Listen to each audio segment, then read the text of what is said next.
अगली सीट पर जाते हैं और अगली सीट है गोविंदपुर की सीट। वायरल होता वीडियो, ज्ञानेश्वर जी आपने भी देखा होगा, रोते बिलखते हुए लोगों को आपने भी देखा होगा। क्या लगता है, राजद की राहें मुश्किल हैं यहाँ पर?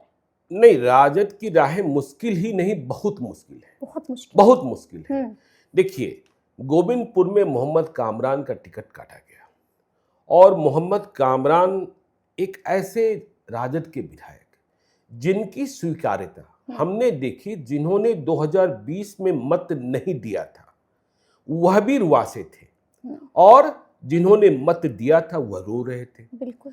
तो टिकट काटा गया और टिकट मिला किसे? टिकट मिला कौशल यादव को नवादा से और कौशल यादव की पत्नी पूर्णिमा यादव को गोविंदपुर। हाँ, तो देखिए, गोविंदपुर में जब ग्राउंड जीरो की बात कीजिएगा तो गोविंदपुर में अहंकार, नो अहंकार।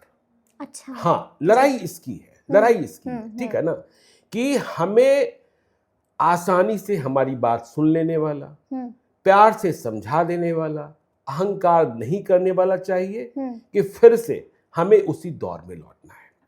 तो देखिए, वहां त्रिकोणीय लड़ाई, देखिए मोहम्मद कामरान से लड़ना पड़ रहा है एलजेपीआर की विनीता मेहता और पूर्णिमा यादव। ठीक है ना। हम ये नहीं कह रहे हैं कि लड़ाई किसमें, हम कह रहे हैं कि लड़ाई एलजेपीआर और आरजेडी में नहीं है, मोहम्मद कामरान से दोनों लड़ रहे हैं। ठीक है ना। और मोहम्मद कामरान के प्रति सहानुभूति, संवेदना दोनों ही। देखिए, मोहम्मद कामरान ने आपसे भी बातचीत की थी, उन्होंने कहा निर्दलीय लड़ रहे हैं तो ज्यादा मेहनत करनी पड़ रही है लेकिन ज्यादा प्यार भी मिल रहा है। हाँ। तो एक आम समझ है कि वहां लड़ाई हो रही है विनीता मेहता से। ठीक है ना, कि पति पत्नी आज की राजनीति में दोनों कबूल हो जाए, यह बात बहुत जस्ती नहीं है। हाँ, ठीक है ना, यह बात बहुत लोग समझदार हो गए। हाँ, लोग समझदार हो गए। ठीक है ना। तो लड़ाई हो रही है विनीता मेहता से और मोहम्मद कामरान चूंकि निर्दलीय हैं तो उन्हें एनडीए के खाते का, जिन जातियों का मत, जिन्हें आरजेडी को वोट देने में परेशानी रही है, उनके वोट भी मिल रहे हैं। मुसलमान साथ खड़े हैं और यादव के वोट बैंक में भी सेंधमारी इन्होंने कर रखी है। हाँ, कर रखी है। और देखिए, विनीता मेहता के सामने क्या परेशानी है कि नवादा जिले के ही बारसलीगंज सीट से अशोक महतो की पत्नी चुनाव लड़ रही है, अनीता महतो। तो नवादा में अशोक महतो स्वयं को क्या साबित करना चाह रहे हैं? वह नालंदा में साबित नहीं हो पाए, नवादा में साबित करना चाह रहे हैं कि हम नवादा के नीतीश कुमार हैं। ठीक है। स्वयं कुर्मी है, पत्नी धानुक है।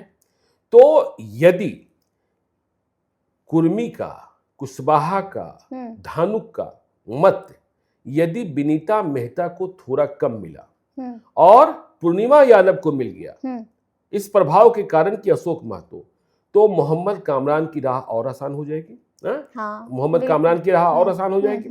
तो वहां लड़ाई मोहम्मद कामरान बना विनीता मेहता की लड़ाई लग रही है। पूर्णिमा यादव को मुख्य मुकाबले में शामिल होना है, लेकिन इस बात का ध्यान रखिएगा कि चुनाव के जो बचे हुए 48 घंटे होते हैं वे बड़े महत्वपूर्ण होते हैं और इसमें जो वोट बैंक है वह सेटल हो जाता है।